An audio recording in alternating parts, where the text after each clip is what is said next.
What's up guys, welcome to another range day. Today we're going to be shooting my BCM AR-15. Guys, the AR-15 is easily the most versatile, modular, customizable, and ergonomic firearms platform ever created. The lower receiver is a serialized part, so while my BCM lower here is a registered SBR, I can quickly push out 2 pins and completely swap upper receivers in a matter of seconds, which can give me different barrel lengths, handguard, and optic configurations, or even caliber swaps as long as the new caliber's magazine will fit into the lower receiver. The only additional consideration you may need to have is buffer and spring configuration to balance the performance with the new barrel and gas port, or you could install an adjustable gas block on that barrel to help make up any performance differences as well. Now with the way I've configured my BCM SBR lower, I have multiple complete upper receiver setups that I like to run with it. They all happen to run very well with my currently installed buffer and spring setup, which makes configuration changes quick, easy, and fun. Due to the massive popularity of the platform, there are endless companies making a wide variety of custom parts and accessories that you can most likely just slap on your particular AR with little or no modification, because the core AR-15 is typically built around mostly standardized specifications. And beyond the modularity and versatility, when set up properly, the AR-15 is a low recoiling, highly ergonomic, and utterly reliable firearm with a manual of arms that can be easily taught and learned. They're also just a lot of fun to shoot, honestly, so that's what we're going to do. But before we do that, let's talk a little bit about how I have this one configured. So today I have an SBR BCM lower receiver with a BCM pistol grip and a Geissele SD-C 2-stage trigger. I love these triggers. They're really light and crisp with a short and tactile reset. This one is a flat trigger shoe. I honestly like both flat and curved triggers. I don't really have a major preference one way or another, but either way, this one is excellent. You see, I also have a Magpul BAD Lever, or battery assist device, attached to my bolt hold open and release lever. I know there are a lot of opinions on these. For me, I have them on most of my ARs, and that's what I've gotten used to. I love being able to lock open the action without breaking my strong hand grip and being able to drop the bolt while loading a magazine with my dominant hand. I know a lot of people aren't really comfortable with these because of their location inside the trigger guard, and I totally get it. I personally think people should configure their firearms in a way that makes sense for them because they're the ones that are going to be using it, no one else, so whatever works for you, that's what you should do. For me personally, I like bad levers, so I use them quite a bit. Got a set of Battle Arms Development extended pins and a Battle Arms Development ambidextrous safety. In the back here, you'll see I've got a BCM QD end plate, which I often use in my Savvy Sniper sling. As for the stock, I have the B5 Sopmod stock, which I absolutely love. It's extremely comfortable and ergonomic with a fantastic cheek weld. And that's installed on a VLTOR A5 extended buffer tube with a VLTOR A5 H4 buffer and a Springco green rifle spring. This setup helps slow down the action of the upper receivers I run on this lower so they're nice and smooth and reliable without having the gun beat itself up constantly. Some of these uppers are a little bit over gas, which is meant to increase reliability, but this A5 setup was put in place to custom tune my setup to the ammo that I use, which helps ensure smooth operation and parts longevity, as well as a more optimized recoil impulse. So I brought 2 of my favorite uppers with me today. First one was a BCM 11.5 inch Recce style upper, which is the original upper that came with this lower when I purchased it in pistol configuration several years ago. I have a Dead Air muzzle brake on the end. I love these brakes. They're really effective at recoil mitigation and keeping your sights on target, but they also aren't overly concussive to the shooters. They have these vent holes on the sides pointing forward to divert the gases away from the shooter. Really, really cool. This Dead Air muzzle device also features a KeyMo attachment, which I use to attach my Dead Air Sandman-S suppressor. I'm a big fan of the KeyMo attachment system. It's fast, easy, and in my experience, it's been very reliable. Now, the Sandman-S in particular, I've found to be low back pressure, and while it's not the quietest at the muzzle or to others nearby, it has good tone behind the gun for the shooter. I also like the Sandman series because the Stellite baffles make them essentially bomb-proof, so they should last a really long time. Now, this upper has a BCM KeyMod handguard, which is what originally came with it when I purchased it about 4 years ago. I may switch that to M-Lock at some point, but I'm not too worried about it, honestly. I have plenty of firearms with M-Lock, so having something a little different doesn't really bother me too much. I have a BCM vertical grip. These are some of my favorite vertical foregrips. They're very comfortable and super ergonomic. Got a Trijicon MRO red dot with a Midwest Industries quick release mount. Got Troy flip-up backup sights with an M4 style front sight. I really like these a lot. I've got a BCM extended charging handle. And lastly, I'm running the stock BCM bolt carrier group that came with the original pistol. Now again, one of the great things about the AR-15 platform, I can pop out 2 pins and swap the receivers in a matter of seconds. So the second upper receiver that we're going to be running today is a BCM 12.5 inch upper in a Kino configuration. What this essentially means is that the front sight is installed separately from the gas block. Normally these A2 sights would be part of the gas block system, so this gives it a longer sight radius and a really cool look with the A2 style front sight right up against the muzzle device, but with an optimized carbine link gas system allowing for optimal dwell time with the 12.5 inch barrel. I have a VG6 Precision Gamma muzzle brake on this, which helps reduce the recoil impulse and keep my sights right on target. Got a BCM quad rail on here. I know 1913 Picatinny rails are pretty much straight out of 2004, but what can I say? I still love the way they look and feel personally. Got a TangoDown vertical grip that I find really comfortable. I think it looks good on the build. Got a Holosun 515 GM red dot, which has both red dot and circle dot options. This one is also a lower 1/3 code witness, which is a little bit higher than I normally do. Typically, I set up most of my AR style rifles with an absolute code witness, but I really like this setup as well. Got a Troy rear flip-up backup sight. Again, I really like these. I've got a BCM ambidextrous extended charging handle. I have this really cool Cryptic coatings bolt carrier group in a mystic black finish. AR bolts and bolt carriers get notoriously filthy under normal use. These coatings make wiping down with a paper towel all that's really needed for routine cleanings. The carbon just comes off so easy. It's really nice, honestly. And they also look really cool in my opinion. And lastly, we're going to be shooting a combination of Wolf Gold 223 and Wolf Performance 556 today. These are both brass case and non-magnetic. All right, guys, so that's what I got got going on with these configurations, so let's get out to the range and have some fun.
All right, guys, so 5.56, even out of a short barrel, is still going to be highly supersonic. Out of this barrel, this ammunition is going a little bit over 2,500 feet per second. So when you suppress it, you're still going to get a big supersonic crack. And due to the operation mechanism of the AR-15 with the spring and buffer, it's typically not going to be hearing safe, even with a suppressor. So I'm going to show you what suppressed versus unsuppressed sounds like. I'm going to start unsuppressed, 2 shots, slow fire into the dirt. And then I'm going to put on my Dead Air Sandman-S and fire 2 shots suppressed, also into the dirt, slow fire. So we'll start here with unsuppressed.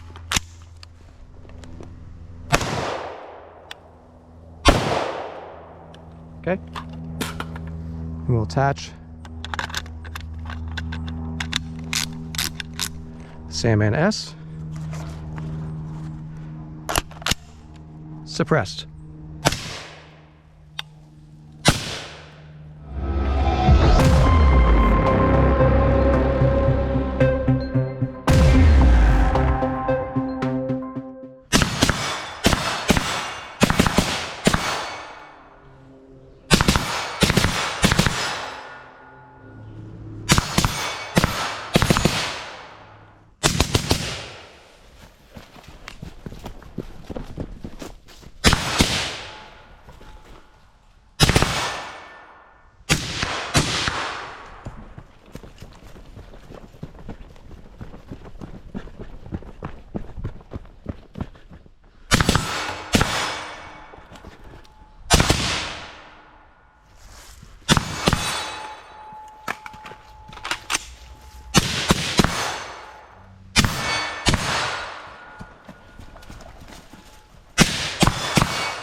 Oh man, guys, that was a ton of fun. Honestly, it's been quite a while since I've shot any of my ARs, so this range day has been a real treat for me. Wasn't really as quick on the trigger today as I have been with my AKs, but I think that's really because, now, don't get mad about this, but I actually haven't shot any of my ARs for about 1.5 years. With ammo prices spiking the way they did, I started looking at AKs as a less expensive option for rifle shooting, and I really fell in love with them, so that's where I've been spending the majority of my time recently. Now, I know I've had a lot of AKs on the channel, and this is really the first AR that we featured after 4 or 5 months making videos, so people may be wondering if I have a preference. Truth is, I love them both equally, honestly. I think from purely a technical standpoint, the AR is easier to learn and run proficiently with a more modern and simplistic manual of arms. But that said, the AK has far more character and personality in my opinion. So while I think the AR-15 is in some ways the more practical modern firearm for the average individual, I do find that AKs are just a little bit more interesting and exciting to me because there's a wider variety of looks and feels, and they're overall just a little bit less vanilla than ARs in my opinion. ARs also feel a little bit more precise in their operation, whereas AKs are a bit more visceral. For example, ARs have magazine and bolt release buttons, a short throw charging handle, and last round bolt hold open, while AKs have a paddle mag release and a long bolt throw with a reach around if you're feeling spicy. ARs can almost be so good and simple that they almost feel a little bit boring to me compared to AKs, but that should really be seen as more of high praise of the effectiveness of the design than criticism, honestly. As for the BCM that I brought out today, I absolutely love this thing. The Geissele trigger is simply fantastic. It's a really short pull, really light, and an excellent reset. The ergonomics of the AR platform are undeniably fantastic, and I definitely had a ton of fun running them today. As for the muzzle brakes, it's tough to say. I think the VG6 Gamma on the 12.5 inch Kino is probably a little bit better, better, but the Dead Air muzzle brake is really no slouch, and honestly, it runs fantastic for me. I almost thought that my splits with the 11.5-inch setup and the Dead Air muzzle brake might have been a little bit faster, honestly. As far as the suppressor host, ARs are a ton of fun to suppress, guys. They can be pretty gassy. This one is honestly not too bad. I have a standard gas block. I don't have an adjustable gas block in this one like I do in some of my others, but the VLTOR A5 H4 buffer and buffer tube really do a fantastic job of slowing the bolt down and making sure that it's not causing too much damage to the internals. Typically with ARs, you want to see your ejection pattern somewhere between 4 and 430 on a clock face, and with both of these uppers unsuppressed, they do achieve that, but suppressed I'm closer to 130 or 2 o'clock, which is not too bad considering I don't have an adjustable gas block or anything. There are other things you can do, like get specific bolt carriers that are made for suppression. I've got some of that going on in some of my other builds, but not this one. For this one, I'm just going for pure reliability. This BCM 11.5 setup is my go-to AR that I would reach for if I ever needed to, and I absolutely love it. It's light and handy. It has a fantastic trigger. I personally love the BAD lever. It really helps a lot with fast reloads or being able to lock the bolts open without having to remove your dominant hand from the pistol grip. The Battle Arms development ambidextrous safety is fantastic, really quick and easy to throw, and these Battle Arms extended pins make it really easy to swap upwards nice and quick. I love the different feel of quad rail versus the more narrow KeyMod or M-Lock rails. Sometimes I like that big beefy quad rail feel, but other times the sleekness of an M-Lock or a KeyMod rail is really, really nice. Should be no surprise, but I've never had a single failure in thousands of rounds fired through this BCM setup. I've had it for 4 years, and it's been 100% reliable for me. I absolutely love it. The absolutely beautiful thing about the AR-15 platform is that I'm not married to any of these setups. I can change out any of the components on here that I want. Handguards, barrels, gas blocks, buffers, buffer tubes, stocks, optics, grips. It really is without a doubt the most modular and versatile firearms platform ever made. I love running my Savvy Sniper sling in a single point configuration like I did today, but my B5 Sopmod stock also has QD points on either side, and then each of my uppers have QD points installed as well, so it's really nice to know that I can swap between 2-point sling and single point sling at a moment's notice. I'm a big fan of both these optics. Both the MRO and the Holosun work great for me. Primarily run a combination of Magpul and Lancer magazines. Those are the ones that I trust, and I've never had a single issue with any of them. As for my Dead Air Sandman-S, I love it on 5.56. I specifically got it for that. This was before they released the Sierra 5, which I'm now very interested in, but the way that I'm running this Sandman-S is I've got a 5.56 end cap, and I've got the Dead Air e-brake on the end as well. The e-brake lowers the decibel level a little bit more and also helps just a little bit with muzzle rise. Even though this rifle is technically over-gassed while using the Sandman-S, it's still really flat shooting, pretty quick, and a ton of fun. I did some relatively quick strings of fire in it, and I never had any issue with gas. I smelled the gas, but it wasn't stinging my eyes or anything. That said, I'm not doing 30-round mag dumps, and I am shooting outside, so if you're shooting inside, that's probably going to be a big difference for you. So that's all for today, guys. We got a lot more videos coming up soon, including more ARs, AKs, PCCs, handguns, and shotguns. So remember to like and subscribe, ring the bell, stay tuned,